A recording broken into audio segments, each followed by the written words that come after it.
अगर आपने थे 5 AM क्लब की हमारी पहली वीडियो देखी है तो आप जान चुके होंगे कि सिर्फ सुबह 5 बजे उठना ही इस किताब का असली सीक्रेट नहीं है। पहली वीडियो में हमने समझा था कि विक्ट्री आवर क्या है, सुबह का पहला घंटा इतना पावरफुल क्यों माना जाता है, और 20-20-20 फॉर्मूला मूव, रिफ्लेक्ट और ग्रो आपकी प्रोडक्टिविटी और पर्सनल ग्रोथ को कैसे बदल सकता है। इसके साथ ही हमने mind set, heart set, health set और सोल सेट जैसे 4 इंटीरियर एम्पायर्स के बारे में भी जाना और समझा कि असली सक्सेस सिर्फ बाहर की अचीवमेंट से नहीं बल्कि अंदर के डेवलपमेंट से भी बनती है। और अगर आपने अभी तक इस वीडियो का पार्ट 1 नहीं देखा है तो पहले उसे जरूर देखिए। उसका लिंक आपको इस वीडियो की डिस्क्रिप्शन में मिल जाएगा, क्योंकि आज की कहानी वहीं से आगे शुरू होने वाली है। लेकिन अब सवाल है, इन हैबिट्स को लंबे समय तक बनाए कैसे रखें, प्रोक्रेस्टिनेशन और डिस्ट्रैक्शन से कैसे बचें, डीप फोकस कैसे डेवलप करें, और क्या सिर्फ मेहनत करना ही सक्सेस के लिए काफी है या सही तरीके से रेस्ट करना भी उतना ही जरूरी है।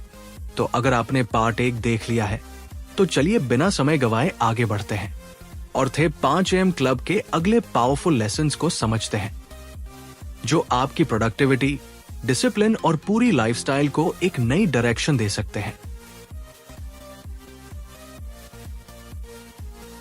पार्ट 11, रेस्ट भी प्रोडक्टिविटी का हिस्सा है। हमारी सोसाइटी अक्सर कहती है, जितना ज्यादा काम उतनी ज्यादा सक्सेस। लेकिन किताब इस लिनियर थिंकिंग को चैलेंज करती है।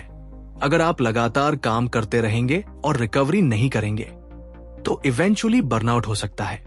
आपका ब्रेन टायर्ड होगा, क्रिएटिविटी कम होगी, फोकस कम होगा, एनर्जी कम होगी, और फिर आप ज्यादा घंटे काम करके भी कम क्वालिटी का आउटपुट देंगे।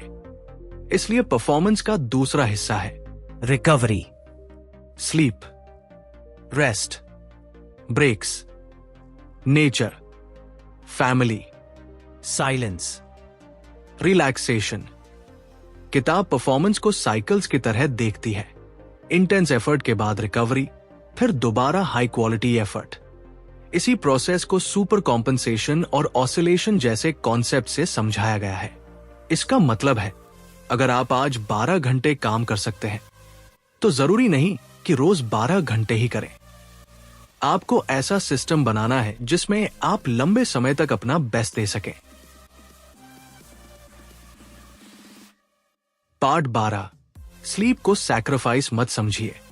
5 AM क्लब का नाम देखकर कई लोग सोच सकते हैं तो बस 5 बजे उठना है। लेकिन अगर आप रात 2 बजे सोकर 5 बजे उठ रहे हैं तो ये किताब के फिलॉसफी का सही इंप्लीमेंटेशन नहीं होगा। 5 AM रूटीन का मतलब स्लीप को इग्नोर करना नहीं है। अगर सुबह जल्दी उठना है तो रात को पर्याप्त समय पर सोना भी जरूरी है, क्योंकि सुबह की प्रोडक्टिविटी रात की प्रिपरेशन पर डिपेंड करती है।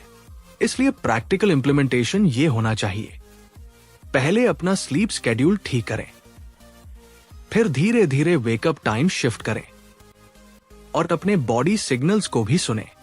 गोल यह नहीं है कि आप खुद को एग्जॉस्टेड बना दें। गोल है ज्यादा एनर्जाइज्ड, फोकस्ड और इंटेंशनल बनना। पार्ट 13, मॉर्निंग रूटीन को अपने लिए बनाइए। अब मान लीजिए आप कल से थे 5 AM क्लब शुरू करना चाहते हैं। आपको क्या करना चाहिए? सबसे पहले रात को डिसाइड करें कि सुबह क्या करेंगे। रात में तैयारी, वर्कआउट क्लोथ्स तैयार, वाटर बॉटल तैयार, जर्नल और पेन तैयार, बुक तैयार, फोन को बेड से दूर रखें, सोने का फिक्स टाइम तय करें और सुबह के 3 20-मिनट ब्लॉक्स पहले से डिसाइड कर लें। उदाहरण के लिए 5:20 exercise, 5:20 5:40, journal plus meditation plus planning, 5:40 6, reading plus learning. बस आपको कोई कॉम्प्लिकेटेड रूटीन नहीं चाहिए। किताब का जीनियस इसी सिंप्लिसिटी में है।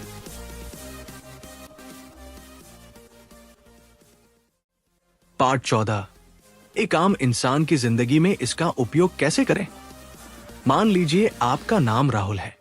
राहुल की समस्या है कि वह सुबह उठते ही फोन देखता है। उसका दिन मैसेजेस और सोशल मीडिया से शुरू होता है। ऑफिस जाने तक उसका मेंटल एनर्जी काफी कम हो चुकी होती है। वह सोचता है, मेरे पास अपने गोल्स के लिए टाइम नहीं है। अब राहुल एक छोटा बदलाव करता है। वह रात में फोन दूसरे कमरे में रखता है। सुबह 5 बजे अलार्म बजता है। पहले कुछ दिन मुश्किल होते हैं, लेकिन वो उठता है। 5 से 5:20 एक्सरसाइज, 5:20 से 5:40 जर्नल, 5:40 से 6 पढ़ाई। अब ध्यान दीजिए, राहुल ने 24 घंटे नहीं बढ़ाए। उसने सिर्फ अपने दिन का पहला घंटा बदल दिया। लेकिन उस 1 घंटे में उसने वह काम किया जो पहले पूरे दिन पोस्टपोन करता था। यही किताब का प्रैक्टिकल मैसेज है। आपको हमेशा ज्यादा टाइम की जरूरत नहीं। कई बार आपको अपने अवेलेबल टाइम का बेहतर उपयोग करने की जरूरत होती है।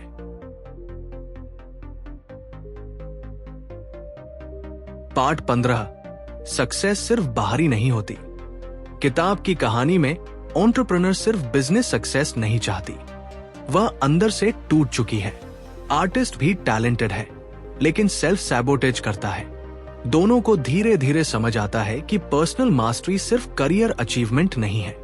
आप करोड़ों कमा सकते हैं, लेकिन अगर आप अपने इमोशन से भाग रहे हैं तो अंदर से पीसफुल नहीं होंगे। आप फेमस हो सकते हैं, लेकिन अगर आपका हेल्थ खराब है तो फेम आपको हैप्पीनेस नहीं देगी। आप इंटेलिजेंट हो सकते हैं, लेकिन अगर आप रिलेशनशिप्स को इग्नोर करते हैं तो अचीवमेंट अधूरी रह सकती है। इसीलिए 4 interior empires, mind set, heart set, health set, soul set एक साथ डेवलप करने की बात की गई है, क्योंकि किताब के अनुसार बाहर की उपलब्धियां भीतर की स्थिति से गहराई से जुड़ी होती हैं। पार्ट 16, आपकी सबसे बड़ी लड़ाई बाहर नहीं, अंदर है।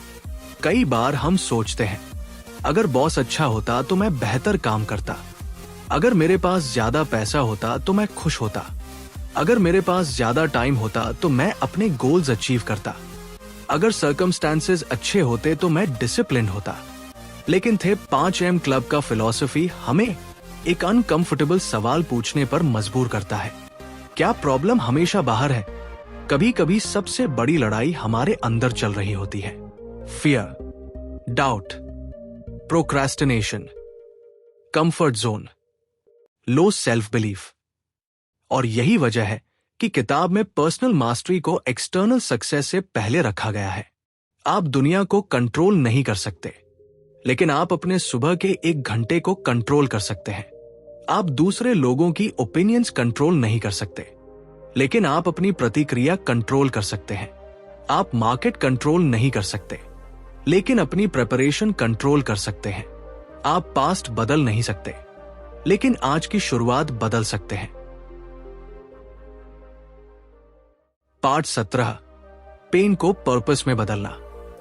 किताब की कहानी में एंटरप्रेन्योर अपने पेनफुल पास्ट से जूझ रही है। आर्टिस्ट भी अपनी स्ट्रगल्स लेकर आया है, और धीरे धीरे उन्हें समझ आता है कि पेन केवल डिस्ट्रक्शन नहीं है। अगर हम उससे सीखें तो पेन ट्रांसफॉर्मेशन का सोर्स भी बन सकता है। हम सभी के जीवन में ऐसे मोमेंट्स आते हैं, rejection, failure, breakup, financial loss, career setback, betrayal. लेकिन सवाल ये नहीं कि मेरे साथ ऐसा क्यों हुआ। एक समय के बाद सवाल होना चाहिए, अब मैं इससे क्या सीख सकता हूं। पेन को इरेज करना हमेशा संभव नहीं, लेकिन पेन से विजडम निकाली जा सकती है। फेलियर से डिसिप्लिन, रिजेक्शन से रेजिलियंस, लॉस से ग्रैटिट्यूड, और कठिन समय से कैरेक्टर। यही ट्रांसफॉर्मेशन है। पार्ट 18, प्रोक्रेस्टिनेशन को समझिए। हम अक्सर प्रोक्रेस्टिनेशन को लेजीनेस कहते हैं, लेकिन कई बार प्रोक्रेस्टिनेशन का कारण लेजीनेस नहीं, फियर होता है। हम काम शुरू नहीं करते क्योंकि हमें डर है कि अगर फेल हो गए तो, अगर लोग हंसेंगे तो, अगर रिजल्ट अच्छा नहीं आया तो, अगर हमने पूरी कोशिश की और फिर भी हार गए तो इसलिए हम शुरुआत ही नहीं करते। लेकिन किताब का मैसेज है, एक्शन क्लैरिटी पैदा कर सकता है। आपको पूरी जर्नी पहले से पता होने की जरूरत नहीं। पहला कदम उठाइए, फिर दूसरा, फिर तीसरा। आप रास्ते में सीखेंगे। कई बार परफेक्ट प्लान से ज्यादा पावरफुल इम्परफेक्ट एक्शन होता है। पार्ट 19, मॉर्निंग को आइडेंटिटी बनाने का तरीका। अगर आप सिर्फ 30 दिन 5 बजे उठने की कोशिश करेंगे तो शायद एक दिन मिस हो जाएगा और फिर आप सोचेंगे मेरा चैलेंज फेल हो गया। लेकिन आइडेंटिटी बेस्ड अप्रोच अलग है। आप खुद से कहें, मैं ऐसा व्यक्ति हूं जो अपने दिन की शुरुआत खुद पर इन्वेस्टमेंट से करता है। अब अगर किसी दिन रूटीन मिस भी हो जाए तो आप वापस आ सकते हैं, क्योंकि आपका गोल परफेक्ट होना नहीं है। गोल है कंसिस्टेंटली लौटते रहना। एक मिस्ड मॉर्निंग आपकी आइडेंटिटी नहीं बदलती, लेकिन बार बार क्विट करना आइडेंटिटी को मजबूत कर सकता है। इसलिए एक दिन खरा गया, कोई बात नहीं, अगली सुबह वापस। पार्ट 20, द 5 AM क्लब का असली सीक्रेट। अब तक हमने बहुत सारी टेक्निक समझी, लेकिन अगर मुझे पूरी किताब का सीक्रेट एक सेंटेंस में बताना हो तो वो होगा, आपकी जिंदगी तब बदलती है जब आप रोज अपने सबसे अच्छे वर्जन को बनाने के लिए समय निकालते हैं। 5 AM सिर्फ क्लॉक का टाइम नहीं, ये एक माइंडसेट है। ये कहने का तरीका है, मेरी जिंदगी इतनी इंपॉर्टेंट है कि मैं अपने दिन का सबसे अच्छा हिस्सा खुद को दूंगा। और यही रीजन है कि किताब में मॉर्निंग रूटीन को इतना महत्व दिया गया है, क्योंकि सुबह आपका पहला डिसीजन होता है, क्या मैं आज फिर वही रहूंगा जो कल था, या क्या मैं आज थोड़ा बेहतर बनूंगा। Practical 5 AM routine. अगर आप आज से शुरू करना चाहते हैं तो चलिए पूरी फिलॉसफी को एक सिंपल रूटीन में बदलते हैं। रात में सोने का फिक्स टाइम तय करें, फोन को बेड से दूर रखें, वर्कआउट क्लोथ्स तैयार रखें, जर्नल और बुक तैयार रखें। सुबह के 3 टास्क्स पहले से डिसाइड करें। सुबह 5, अलार्म बजते ही उठिए, स्नूज नहीं। 5, 005, 20, मूव, एक्सरसाइज करें, बॉडी को एक्टिवेट करें। 5, 20, 5, 40, reflect, journal, meditation, gratitude, planning, अपने थॉट्स को ऑब्जर्व करें। 5, 46, 00, grow, reading, learning, skill development, professional knowledge. फिर अपना नॉर्मल डे शुरू करें। लेकिन एक और चीज, सुबह के इस घंटे को दूसरों की डिमांड से बचाइए। पहले खुद को, फिर दुनिया को। लेकिन क्या हर किसी को 5 बजे उठना चाहिए? यहां प्रैक्टिकल होना जरूरी है।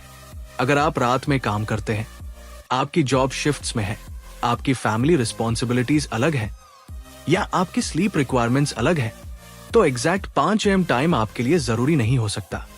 किताब का सेंट्रल प्रिंसिपल है, सुबह या दिन के शुरुआती शांत समय में अपने लिए प्रोटेक्टेड आवर बनाना। अगर आपके लिए 5 AM प्रैक्टिकल है तो इसे अपनाइए। अगर 6 AM बेहतर है तो 6 AM। अगर आपका स्केड्यूल अलग है तो ऐसा 1 घंटे का ब्लॉक चुनिए जिसमें डिस्ट्रैक्शंस कम हो। लेकिन एक बात जरूर रखिए, वह समय आपका होना चाहिए। शॉर्ट कंक्लूजन तो थे 5 AM क्लब का सबसे बड़ा लेसन यही है, आपकी जिंदगी एक दिन में नहीं बदलेगी, लेकिन अगर आप अपने हर दिन की शुरुआत बदल दें तो धीरे धीरे पूरी जिंदगी बदल सकती है। सुबह का पहला घंटा खुद को दीजिए। 20 मिनट मूव, 20 मिनट रिफ्लेक्ट और 20 मिनट ग्रो। क्योंकि सफलता सिर्फ ज्यादा काम करने से नहीं, बल्कि हर दिन खुद का बेहतर वर्जन बनने से मिलती है। तो अगली सुबह अलार्म बजे और आपका मन कहे 5 मिनट और, तब याद रखिए आपकी अगली जीत शायद सिर्फ एक अलार्म दूर है। Own your morning and elevate your life.